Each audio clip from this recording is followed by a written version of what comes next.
Awere, welcome back to Krotoa and the slavery of children. My name is Paypqqqal and I was born extinct. The Khoi had no recorded history of violence. The first act of violence was in 1510. It was reported by the men of one of the most feared military commanders, the Portuguese Viceroy Francisco de Almeida. Khoi men returned and found these Europeans looting, ransacking, abducting girl children and stealing cattle from their kraal on the Liesbeek and Salt River on the slopes of what is now called Devil's Peak. 65 armed European sailors died at that battle when they were intercepted and stampeded by about 200 Khoi and their cattle. This battle is known as the Battle of the Goringkaikwa. This battle discouraged the Portuguese from occupying the Cape, and instead they took a wide berth around the Cape, avoiding the Khoi and the violent storms.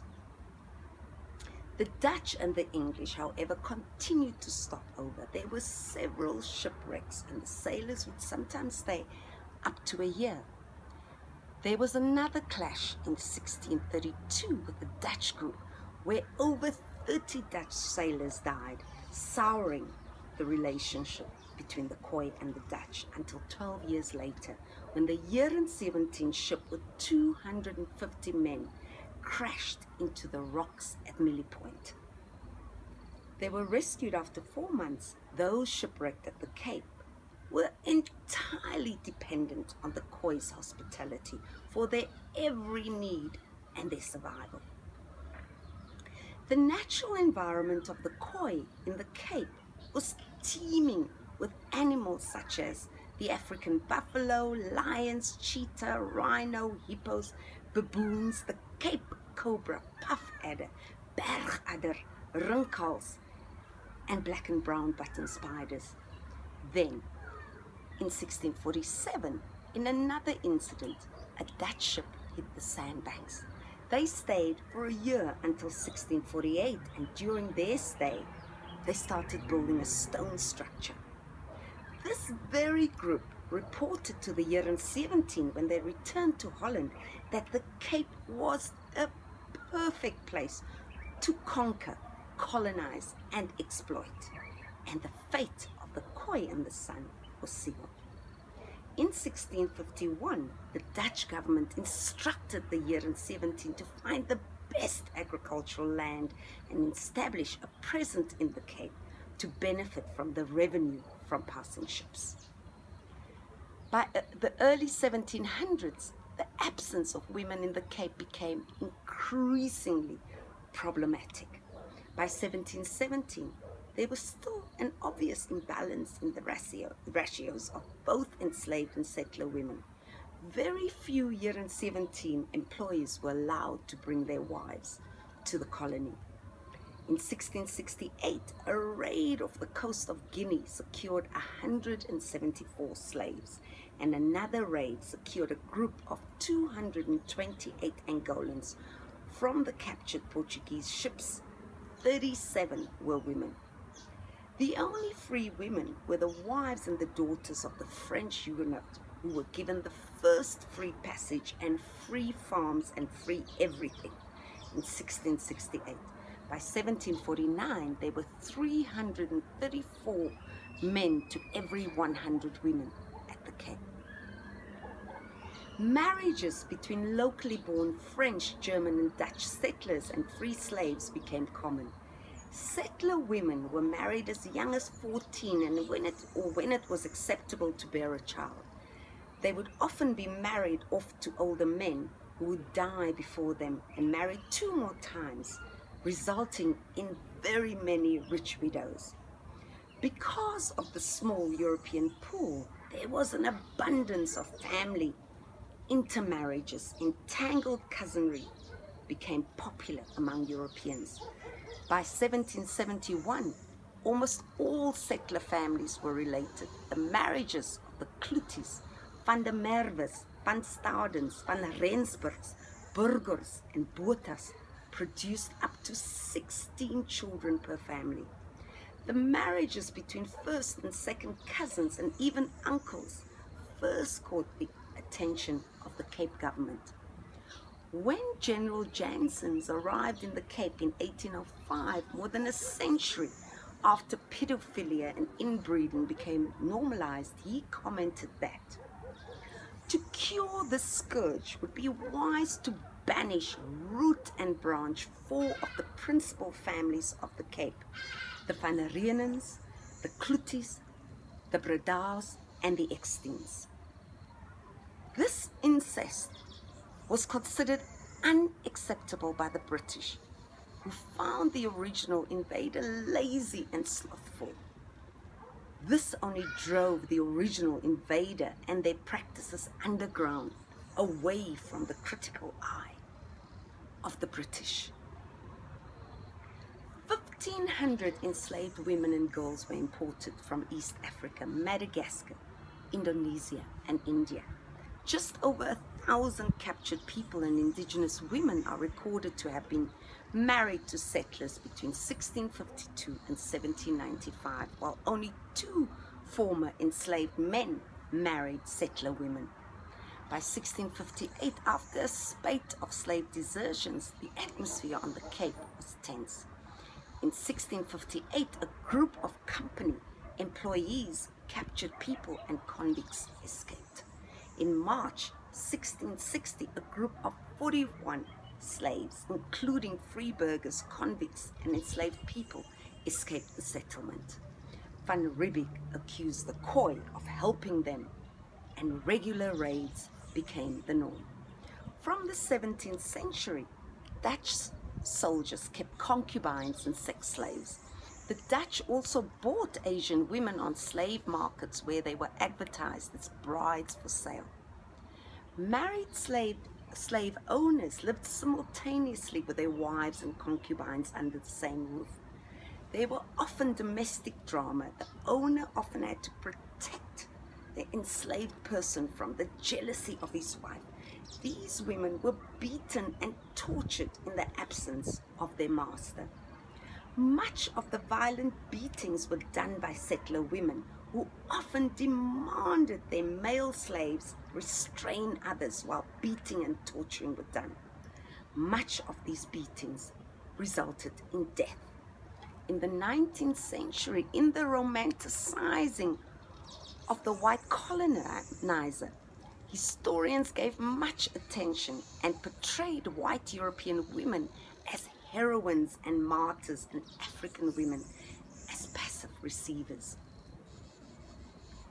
Only women, such as midwives and guardians appointed to the slave lodges, are recorded as having received payments in the records of the year 17. Although invader settlers feared that their women would be raped by indigenous and enslaved men, this seldom happened, but the capture and rape of non-settler children and women by European settlers was seen as accepted by both European men and women. Sexual exploitation in the Cape included imported enslaved people forced to have sex with the master's guests, often with great benefits to the settler women, while their husbands did not mind exploiting their possessions. Their owners often hired them out to passing ships for additional income. They also had their reproductive systems exploited. The children born out of this exploitation of captured and indentured women were enslaved. Slave owners preferred lighter-skinned slaves and those of European descent, exploiting women's reproductive systems, even if it meant fathering these child slaves themselves. Between the 17th and the 18th century, it was a sign of opulence and had a higher resale value to have enslaved people with light complexion in the slave economy. Liaisons between enslaved women and their masters were encouraged to improve their brood of livestock. No white settler or descendant was ever convicted of raping an enslaved or indentured laborer, even though rape of property was common and well known and even celebrated. Chief Ochomato, a multilingual and well-traveled successful businessman, was probably the first to realize that this was no friendly visit, but an invasion under the European policy of colonize, conquer, and exploitation, as he has seen in Batavia when he visited. Between 1632 and 1640, he and 40 of his workers spent time on Robben Island as Goringkachona liaison persons, establishing a postal service, a dry dock, and a provision station for passing ships. In 1638, they returned to the mainland, where they continued to provide this service. He had no illusions about the intentions of the Dutch. The 27-year-old Chief Ochomato was the key strategist in keeping the Dutch completely dependent on the Khoi for all their requirements. He also capitalized on the perpetual British threat to the colony. Ochomato resisted the dehumanizing Dutch strategy of turning the cattle owners into shepherds. He traveled to Indonesia on an English ship in 1630. There he saw firsthand how the Dutch and the British reduced indigenous people to servitude. He immediately took on the task of teaching his people what he saw at other so-called trading stations. Chief Ochomato and 2 of his men were arrested and became the first Khoi prisoners of Robben Island. A year later, they managed to escape and continued to do business at Van Riebeeck's military camp. Doorman of the Goringkachon's name was the Mao, but was also called Anthony by Van Riebeeck. He became Van Riebeeck's negotiator after Chief Ochomato, but realized too that his predecessor was right about the Dutch. They have come to stay. In 1657, he too traveled to the Indonesian island of Bantam to improve his linguistic skills. In 1658, Doorman returned from Batavia, less cooperative and constantly advocating Khoi interests. Jan van Riebeeck no longer trusted him. It is there in Batavia where he saw the grave danger the European posed to peaceful indigenous society and witnessed the Bantamese armed resistance against the Dutch. Van Riebeeck demanded Krotoa keep an eye on him, causing their relationship to sour significantly. Doorman was also quite scathing about Krotoa, who was the child of the chief's sister. He did not trust her and claimed that she was betraying her people. He ambushed many inland explorations. The Khoi, having seen the Dutch's capacity for violence and barbaric behavior after the Battle of 1658, retreated, and he became a lone resistor against the Dutch occupation. On May 1659, Doorman and about 200 warriors from different nations launched a series of attacks on the settlers living on stolen land, retrieving stolen cattle. His strategy was to deprive the invader of food, driving them back into the sea from whence they came. He reclaimed all the cattle from the garrison that was stolen by the locals, settler, and 1-year war broke out between the invader and the Khoi. On this night in May, he waited for the rain, knowing that the Dutch matchlock muskets could not fire in the rain. Van Riebeeck had no choice but to bring all the settlers into the army camp for safety, arming his enslaved people and building an impenetrable kraal. The failure to drive the Dutch out of the Cape frustrated the Khoi, and Doorman lost the respect of his men. He spent his remaining days as an interpreter.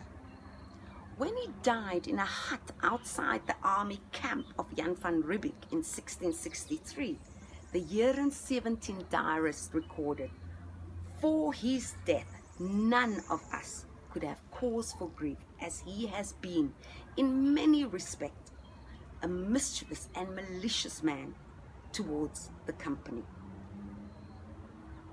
He is known to be South Africa's first full-blooded anti-colonial freedom fighter. Join me next time for the story of Krotoa and the slavery of indigenous children. Kai Gagangs for your time. Cape of Storms, Table Bay, Falls Bay, Cape of Good Hope, Settler, it was not yours to take. My name is Paypqqqal, and I was born extinct.